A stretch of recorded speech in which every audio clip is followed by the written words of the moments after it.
He takes it right in the flower, and again, we're going to drop the cultivar price substantially. And that'll be a real key.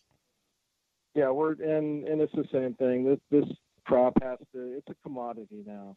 That's right. The golden age of getting a farmer for $6 a clone, it's ridiculous. We're looking to sell 21 count plants at $3 a piece. And we're really trying to get farmers to shy away from the normal 72 count. So I'm not afraid of dropping my prices and spreading that out to the farmer. The industry's always been on the side of the propagators making money. The processor makes money. The farmer who takes on the most risk is the one with the smallest margin. So it's going to take people reevaluating the industry as a whole and, take this balloon we call the hemp industry and squeeze it in the right places to where everybody's profitable. And again, that's going to take re-engineering the whole industry. Oh my gosh, that's so true.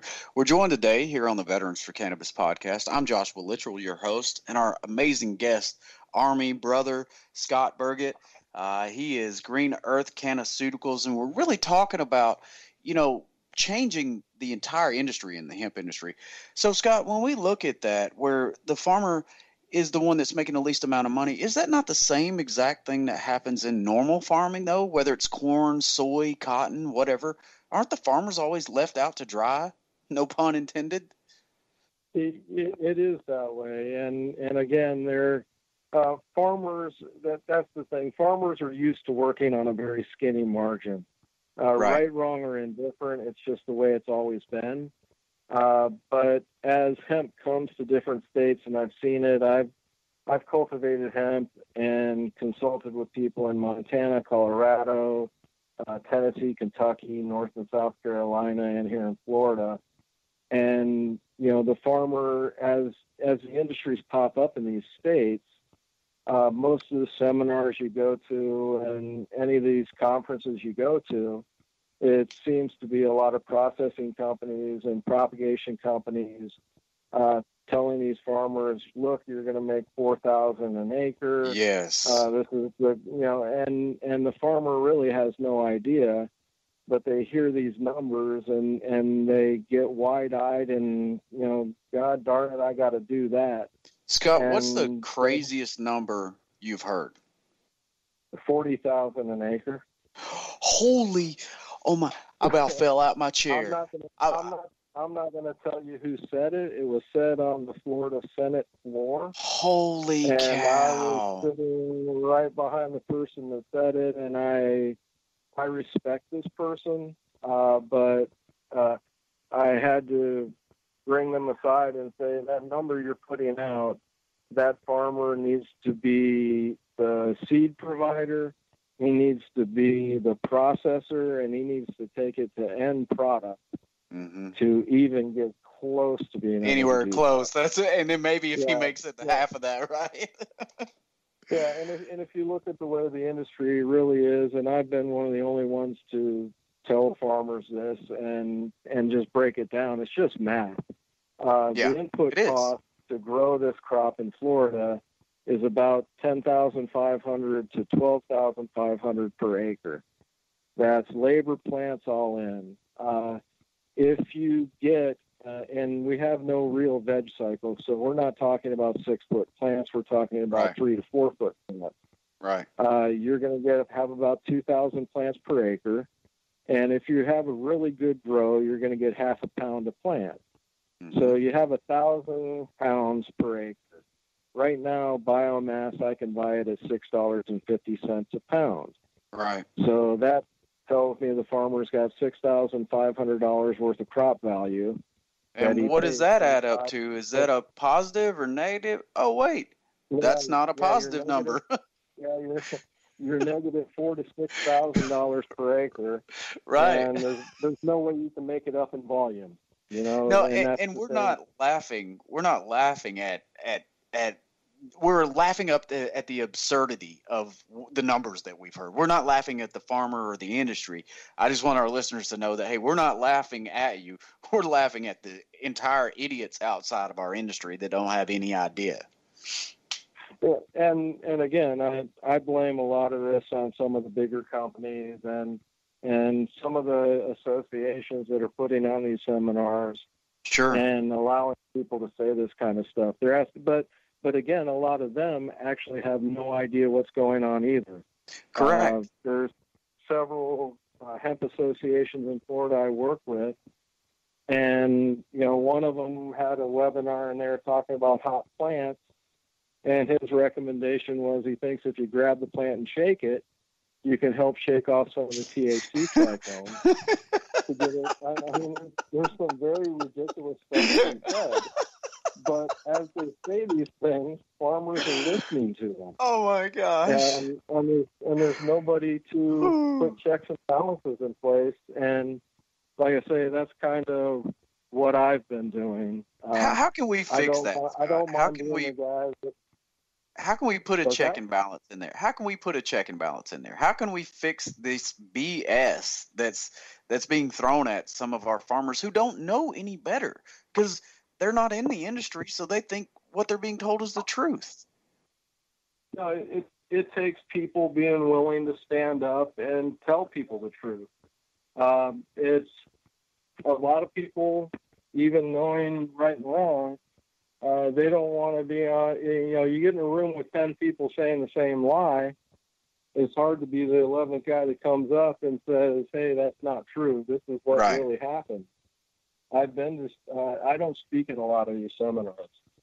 I can't sit and listen to that many people say stuff like that.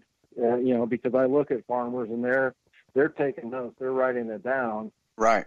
I get up there and talk to them, and all of a sudden, everybody wants to talk to me when I'm done. But it's like, other people and presenters will get up, well, he's very negative about the industry. No, it's just reality. It's not positive or negative. This is the truth. You either believe it or you don't, but now you've at least heard the truth. Well, I think it comes down to a lot of who you and I are. We signed on the dotted line to protect our Constitution, to serve others, right?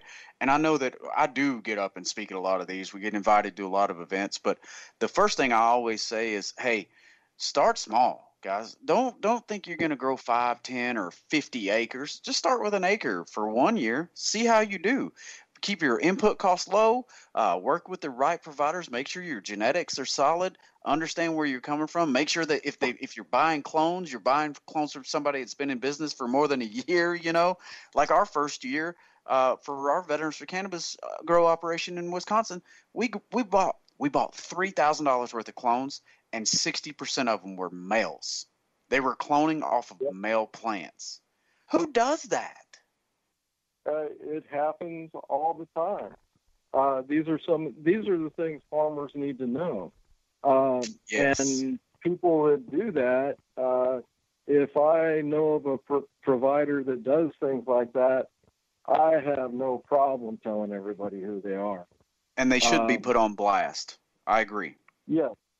And again, I'm very careful I don't badmouth anybody unless I know for darn sure what's going on, but there's a couple large companies that have worked with other universities in Florida that I've had to shut down their genetic sale. Absolutely. They don't have certified, it's everybody trying to take, let me make a quick million. Mm-hmm. And my opinion is, well, I'm still going to be in the industry after you destroy the farmers. That's right. I've seen farms do really well 1 year in hemp, and then in Kentucky the next year they hit their family members for all their money, and everybody's investing, and they're getting into a really large grow, and all of a sudden they're getting crappy genetics from a company, and they have an LOI for their crop, which isn't enforceable. And all of a sudden they grow 80 acres of hemp, and there's nowhere to take it. Nowhere to take it. They're out about $1.6 million just in genetics.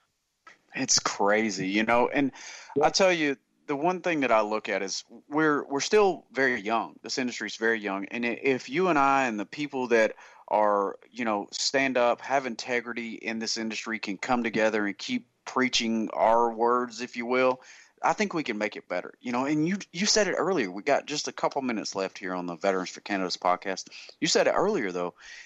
We're just scratching the surface on what this amazing cannabis plant can do. So fiber, food, all this great environmental remediation, we're just touching the surface on it. Scott, how do we get in touch with you? If our listeners want to learn more about you, sir, or Green Earth Cannaceuticals, how can they look you up? They can go online to gecanna.com. We're right in the process now of getting ready to redo our website. They can contact me at 888-404-HEMP. That's our toll-free number. And I'll do something really crazy. If they dial 727-744-9202, that is my personal cell phone number. Wow. So I'm that adamant about getting information out there to people. Well, I'll tell you what. Else is going to put their cell phone number on the air. That is so true. And I'll tell you what, right now, for all you listeners, and these are around the world, thank you all for tuning in. But Scott, holy cow, my brother, another brother in arms, sharing your information to the public, that's a huge thing. I mean, that's really why we're doing what we're doing, right? You and I said we're trying to change the industry. Let's lead by example. Scott Burgett, you're making it happen, man. And I can't say thank you enough just for first and foremost being our guest here today on the Veterans for Cannabis podcast, but secondly, by leading by example. And I think we would love to have you back on as another guest in the future if that's something you'd be interested in as well. I'm more than happy to help you guys out any way I can. And anytime you'd like to have me on, I'd love to accommodate you. Again, I might be busy and might not be able to do it, but odds are, and it's for a veterans group, I'm very committed to helping veterans out and getting information out there. Scott Burgett with Green Earth Cannaceuticals. Thank you, sir. Thank you all for tuning in today here on the Veterans for Cannabis podcast. I'm Joshua Littrell, your host, signing off. Line over there, send the word over there, that the Yanks are coming, the drums coming everywhere. So prepare, say a prayer, send the word to beware. We'll be over, we're coming over, and we won't come back till it's over there, over there.